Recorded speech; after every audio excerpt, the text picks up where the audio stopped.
Hello students. Last lecture में हम लोगों ने मैटर की तीन प्रॉपर्टीज़ के बारे में पढ़ा था। मैटर की तीन प्रॉपर्टीज़ बेसिकली। तो सबसे पहली प्रॉपर्टी जिसके बारे में हमने पढ़ा था matter particles.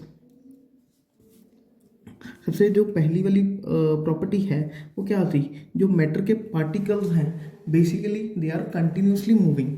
Matter particles are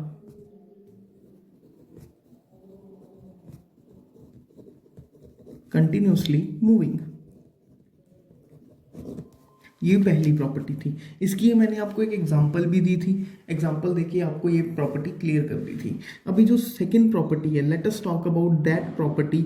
इस प्रॉपर्टी के बारे में बात करेंगे। उससे पहले मैं आपको तीनों प्रॉपर्टीज एक बार दोबारा लिख देता हूँ। सबसे पहली property matter particles are continuously moving. जो दूसरी प्रॉपर्टी थी matter particles have space between them. इसकी आपको एग्जांपल दूंगा अभी।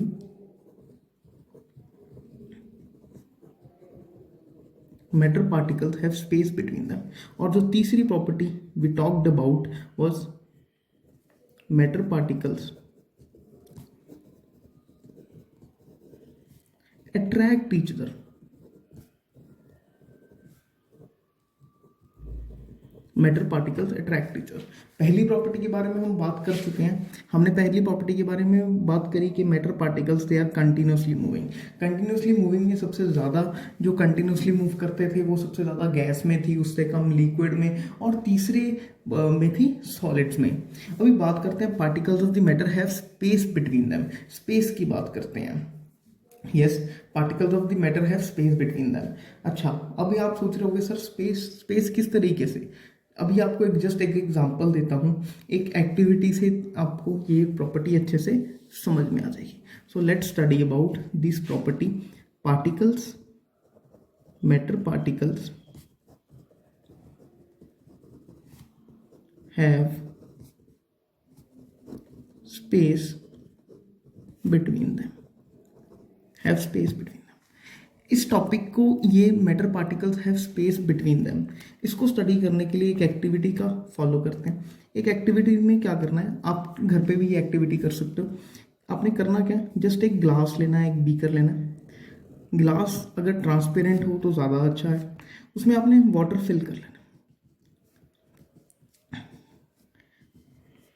आपने उसमें पानी भर लेना।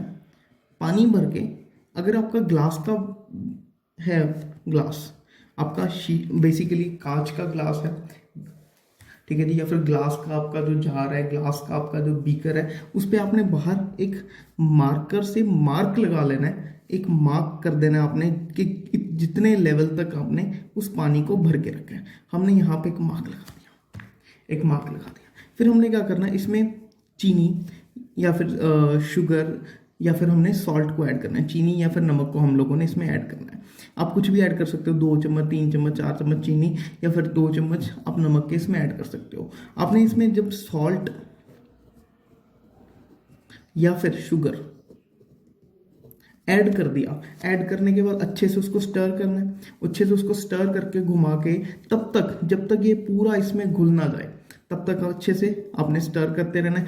जब वो पूरा का पूरा इसमें घुल जाएगा तब आपने इसका पानी का लेवल को चेक करके देखना है। आप देखोगे कि पानी का लेवल पहले भी जितना था उतना ही पानी का लेवल बाद में भी रहा। शुगर और सॉल्ट को ऐड करने के बाद कि पानी का लेवल इंक्रीज नहीं हुआ। पानी का लेवल इंक्रीज नहीं हुआ। मैंने सॉल्ट को ऐड करा, मैंने शुगर को ऐड करा, लेकिन पानी का लेवल इंक्रीज नहीं हुआ। पानी का लेवल उतने का उतना ही रहा। तो कहाँ पे क्या सॉल्ट और शुगर? एक्चुअली में क्या था, जो वाटर के पार्टिकल्स हैं उनके बीच में कुछ स्पेसिस थी, जिस स्पेसिस में बेसिकली हमारे पास सॉल्ट या फिर शुगर जाके बैठ गए। वो उन स्पेसिस के बीच में जाके बैठ गए, तभी हमारे पास वाटर का level hasn't increased. Water level does not increase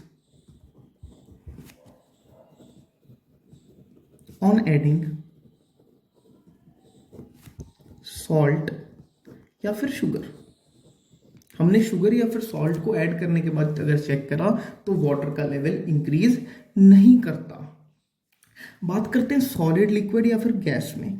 अगर मैं सॉलिड, लिक्विड और गैस में बात करूं तो सॉलिड में सबसे कम स्पेस होती है, सबसे कम स्पेस होती है, लो स्पेस। जो लिक्विड में होती है, लिक्विड में मीडियम होती है, मीडियम स्पेस। इसकी एक और एग्जांपल है कि पार्टिकल्स ऑफ द मैटर है स्पेस बिटवीन देम। अगर मैं वाटर की एक और एग्जांपल लेके देखूं, वाटर की एक और एग्जांपल क्या है, सबसे पहली वाटर की ये एग्जांपल है, अगर आप पानी में स्विम करते हो, पानी में हाथ डालते हो, तो आप आराम से पानी में हाथ डाल सकते हो। आप क्यों डाल सकते हो? क्योंकि उसके पार्टिकल्स के बीच में स्पेस है। अगर उसके पार्टिकल्स के बीच में स्पेस कम हो या फिर उन पार्टिकल्स के स्पेस में बीच में स्पेस ना हो तो आप उसमें हाथ ही नहीं डाल पाओगे। क्या आप सॉलिड के टेबल में अपना हाथ डाल सकते हो? नहीं डाल सकते, क्योंकि उस सॉलिड के पार्टिकल्स के बीच में स्पेस बहुत ही कम है, बहुत ही कम है। मीडियम स्पेस होती है और गैस के बीच में सबसे हाई स्पेस होती है। मतलब सबसे ज़्यादा स्पेस जो होती है वो गैस के पार्टिकल्स के बीच में होती है। आप हवा के बीच में आराम से चल रहे हो, आपको कोई कुछ आराम से चल पाते हो। हमारे आसपास सारी गैस ही तो है। अगर एयर है, ये क्या है? गैस ही है। तो ये गैस के बीच में आप आराम से यू कैन मूव, आप ऑक्सीजन के बीच में आराम से चल सकते हो, तो आपको कुछ भी फर्क नहीं पड़ता। तो गैस के पार्टिकल्स के बीच में स्पेस सबसे ज़्यादा होती है। बात करते हैं थर्ड प्रॉपर्टी के बारे में जो मैटर की हम लोगों ने डिस्कस करनी है। जो थर्ड प्रॉपर्टी है that is particles of the matter या फिर matter particles they attract each other.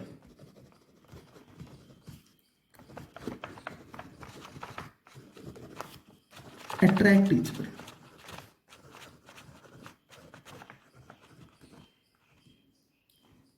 आपको नोट करना हो तो आप कर सकते हो, अदरवाइज आपको नोट्स आराम से मिल जाएंगे। Matter particles they attract each other. अगर इस प्रॉपर्टी की बात करी जाए कि matter particles they attract each other, तो मैटर पार्टिकल्स एक दूसरे को अट्रैक्ट करते हैं, इसकी क्या एक्टिविटी है या फिर क्या इसका प्रूफ है?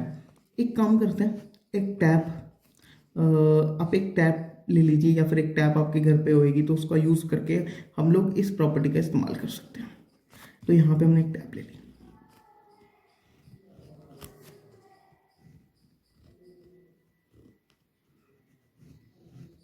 ये हमने एक टैप ले ली। इस टैप में से पानी आएगा, बिल्कुल इस टैप में से पानी आएगा। आपने क्या करना है? आपने कुछ नहीं करना, आपने टैप से थोड़ा सा दूर अपनी एक फिंगर को, अपनी एक उंगली को आपने प्लेस कर देना है, रख लेना है। तो क्या होएगा? तो जब आपने ये टैप को आप ऑन करोगे तो इसमें से पानी आएगा, तो इसमें से पानी आएगा। तो पानी क्या होएगा? आपके जहाँ पे आपने उंगली रख रखी है उस पार्ट में से जो ये पानी होएगा, ये पर्टिकुलरली दो हिस्सों में डिवाइड होना स्टार्ट हो जाएगा। ये पानी दो हिस्सों में डिवाइड होना स्टार्ट हो जाएगा जहाँ पे आपने उंगली रखी है। लेकिन जैसे ही वो आपकी उंगली को क्रॉस करता है तो ये पानी है जो, वो पानी के जो पार्टिकल्स हैं ये वापस से क्या हो जाते हैं? ज्वाइन हो जाते हैं, एक दूसरे ज्वाइन हो जाते हैं और फिर से एक ही स्ट्रीम में वो फॉलो करना स्टार्ट कर देता है। जहाँ पे आपने उंगली रखी है वहाँ पे वो दो स्ट्रीम बनाता है। दो स्ट्रीम बनाने के बाद वापस से एक जगह पे आके दोबारा वो अपने आपको एक दूसरे पार्टिकल्स एक दूसरे को अट्रैक्ट करते हैं, दे अट्रैक्ट ईच अदर और वापस से एक स्ट्रीम फॉलो करनी स्टार्ट कर देते हैं। This is the basically example के जो वाटर के पार्टिकल्स हैं दे अट्रैक्ट ईच अदर। मैं आपको इस तरीके की एक एग्जाम्पल हम लोग सॉलिड्स में भी बात कर सकते हैं। सॉलिड में एक आयरन की नेल ले लेते हैं, एक आयरन की नेल ले ली। मैं बोलता हूं आप इसको तोड़ो, आप इसको अपने हाथ से तोड़ने की कोशिश करो। आप इसको क्यों नहीं तोड़ पाते? या फिर ये मुड़ जाती है ज़्यादा से ज़्यादा, आप इसको तोड़ नहीं पाते। आप इसको इसलिए नहीं तोड़ पाते क्योंकि जो मैटर के पार्टिकल्स हैं इस आयरन नेल के अंदर वो एक दूसरे को अट्रैक्ट करते हैं, वो एक दूसरे को अट्रैक्ट करते हैं और एक दूसरे से दूर नहीं जाना चाहते। इस कारण आप बेसिकली उस आयरन नेल को तोड़ नहीं सकते। This is the matter particles they attract each other. और सबसे ज़्यादा अगर हम सॉलिड, लिक्विड और गैस में कंपेयर करें तो सॉलिड, लिक्विड, गैस में कंपेयर करते हैं तो सॉलिड में मैटर पार्टिकल्स दे अट्रैक्ट, सबसे ज़्यादा अट्रैक्शन सॉलिड्स में होती है। मतलब सबसे हाई या फिर मोर अट्रैक्शन जो होती है वो सॉलिड्स में होती है। उसके बाद लिक्विड्स में आ जाती है, उसके बाद गैसेस में आती है। लिक्विड में मीडियम, तो जो स्पेस होती है सॉलिड्स में सबसे ज़्यादा होती है, लिक्विड में मीडियम होती है और गैसेस में सबसे लो स्पेस होती है। और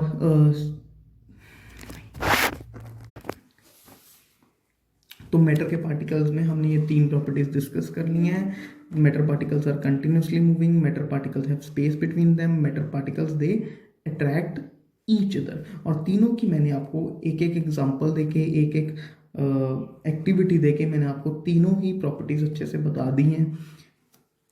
अब बात करते हैं, मैंने आपको बताया था कि जो मेटल की 2 तरीके की प्रॉपर्टीज होती हैं, एक फिजिकल प्रॉपर्टीज होती हैं, एक केमिकल प्रॉपर्टीज होती हैं। On the basis of physical properties matter particle is divided into 3 states. 3 states में मैटर पार्टिकल्स को बेसिकली डिवाइड करा गया। एक 4th स्टेट भी बेसिकली होती है, तो उस स्टेट के बारे में भी हम लोग लास्ट पे डिस्कस करेंगे। लेकिन पहले basically it is divided into 3 states. और वो 3 स्टेट्स कौन कौन सी हैं? सबसे पहली जो स्टेट है जिसके बारे में हमें पता है दैट इज सॉलिड। दूसरी स्टेट क्या है? That is liquid. और जो तीसरी स्टेट है दैट इज गैस। एक सॉलिड, लिक्विड और गैस, ये 3 ही स्टेट्स हैं। और इन 3 प्रॉपर्टीज, इन 3 स्टेट्स के बारे में कुछ डिस्कस करते हैं। सबसे पहले जो डिस्कस करते हैं सॉलिड के बारे में डिस्कस करते हैं। अगर मैं देखा जाऊं सॉलिड में सबसे ज्यादा, सॉलिड में बेसिकली सबसे ज़्यादा जो सॉलिड के पार्टिकल्स होते हैं दे आर क्लोजली पैक्ड। सबसे ज़्यादा दे आर क्लोजली पैक्ड, मतलब कि उसमें बहुत ज़्यादा क्लोजली पैक्ड उसके पार्टिकल्स होते हैं, मतलब कि बिल्कुल भी उनके बीच में जगह नहीं होती, उनके बीच में फोर्स ऑफ अट्रैक्शन बहुत हाई होती है, जैसे कि हमने पहले बात करी है। बहुत ज़्यादा closely packed they are solid के पार्टिकल्स। अगर मैं बात करता हूँ लिक्विड में, तो जो लिक्विड के पार्टिकल्स होते हैं they are not so closely packed, वो थोड़े से दूर दूर पैक्ड होते हैं, कुछ इस तरीके से। वो क्लोजली तो होते हैं लेकिन थोड़ी थोड़ी दूर दूर, मतलब कि they have space between them.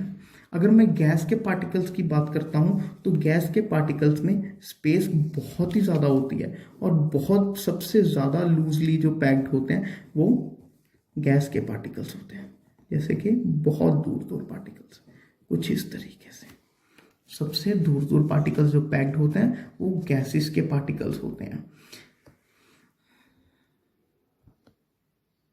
ठीक है जी, तो थोड़ा सा आगे डिस्कस करते हैं कुछ चीज़ें के बारे में। सबसे पहले शेप के बारे में डिस्कस कर लेते हैं। अगर मैं सॉलिड की शेप के बारे में डिस्कस करूं, solid has definite shape. Definite shape मतलब कि इसकी शेप चेंज नहीं करी जा सकती। अगर मैं लिक्विड के बारे में बात करूं, क्या लिक्विड की डेफिनेट शेप होती है या फिर नहीं होती? लिक्विड को जिस भी जार में डाल देंगे ये उसी की शेप ले लेता है। अगर आपने बाल्टी में डाला तो बाल्टी की शेप ले लेगा, जग में डाला तो जग की, ग्लास में डाला तो ग्लास की शेप ले लेगा। लेकिन सॉलिड के केस में ऐसा नहीं है, मतलब कि नो डेफिनेट शेप। और same is for gas. Gas में भी क्या? नो डेफिनेट शेप, कोई डेफिनेट शेप नहीं होती है। सॉलिड के जो पार्टिकल, सॉलिड की डेफिनेट शेप क्यों होती है? कि सॉलिड के जो पार्टिकल्स हैं they are very closely packed, they are very closely packed.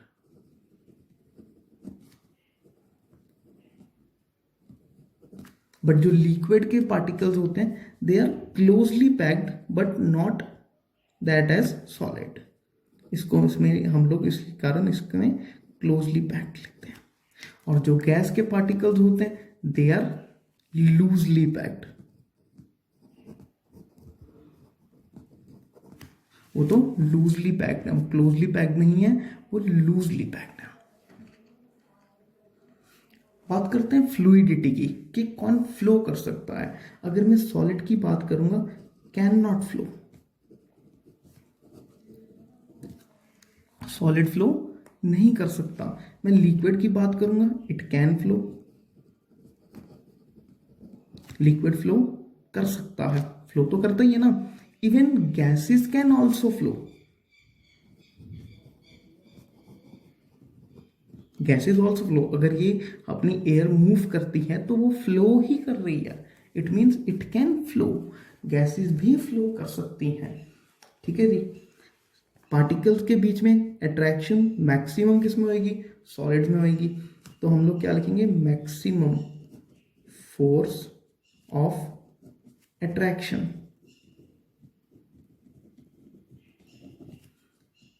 Medium force of attraction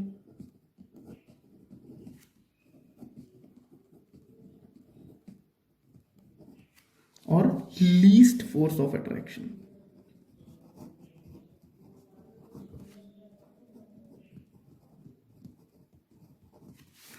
हमने एक्चुअली अभी तक 3 प्रॉपर्टीज के बारे में 4 प्रॉपर्टीज के बारे में डिस्कस कर लिया।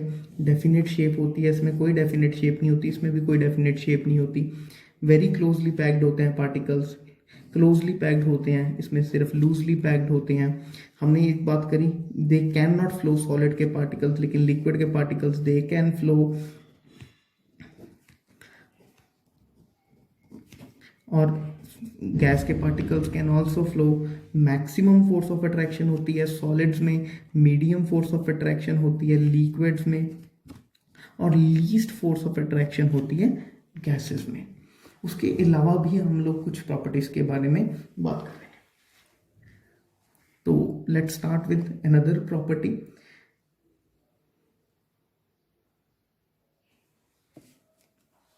सॉलिड में basically there is no space between the particles. Liquids में there is some space between particles.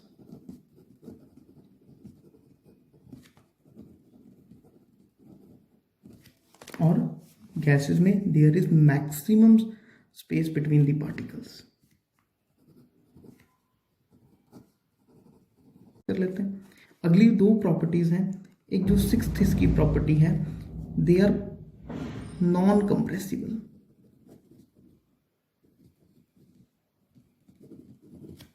इनको कंप्रेस नहीं करा जा सकता, लेकिन liquids they can compressed, slightly compressible.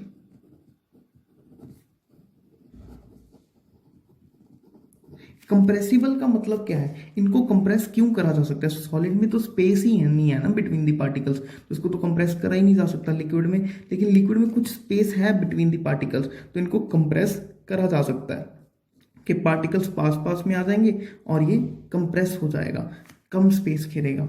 और गैसेस आर हाईली कंप्रेसिबल।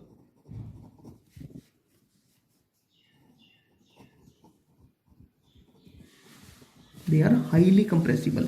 इनको तो बहुत ही ज़्यादा कंप्रेस करके रखा जा सकता है, क्योंकि अगर बेसिकली इनके जो पार्टिकल्स हैं ये बहुत ज़्यादा क्लोजली भी पैक करे जा सकते हैं। मतलब कि इसको छोटे से जार में हम लोग काफ़ी सारी गैस को भर सकते हैं, क्योंकि इनके पार्टिकल्स के बीच में स्पेस इतनी ज़्यादा है कि वो पास पास में आ सकते हैं। तो हम लोगों ने बात करी सॉलिड्स के बारे में। सॉलिड इज नॉन कंप्रेसिबल, इसको कंप्रेस ही नहीं करा जा सकता। क्यों नहीं करा जा सकता? क्योंकि इसके पार्टिकल्स के बीच में स्पेस ही नहीं है। Liquids are highly compressible. Highly compressible क्यों है? क्योंकि इसके पार्टिकल्स के बीच में स्पेस है और उनको कंप्रेस करा जा सकता है। और गैसेस की बात करें, गैसेस आर हाईली कंप्रेसिबल। क्यों? क्योंकि इसके पार्टिकल्स के बीच में स्पेस है और ये पार्टिकल्स पास पास में आ सकते हैं।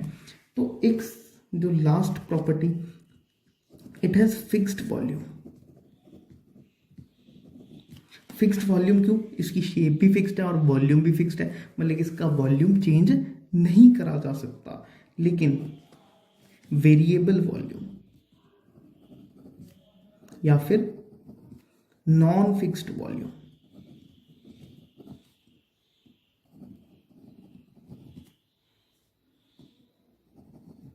इसका वॉल्यूम बल्कि इसका वॉल्यूम को चेंज करा जा सकता है अकॉर्डिंग टू डिफरेंट जार या फिर डिफरेंट बेसिकली जिस भी डिफरेंट आप इसमें बर्तन में इसको डाल दोगे लिक्विड में, उस अकॉर्डिंग इसका वॉल्यूम वेरी करेगा। और गैसेज में भी वॉल्यूम वेरी कर सकता है, मतलब कि हम लोग इसको किसी भी तरीके के जार में फिट करा सकते हैं।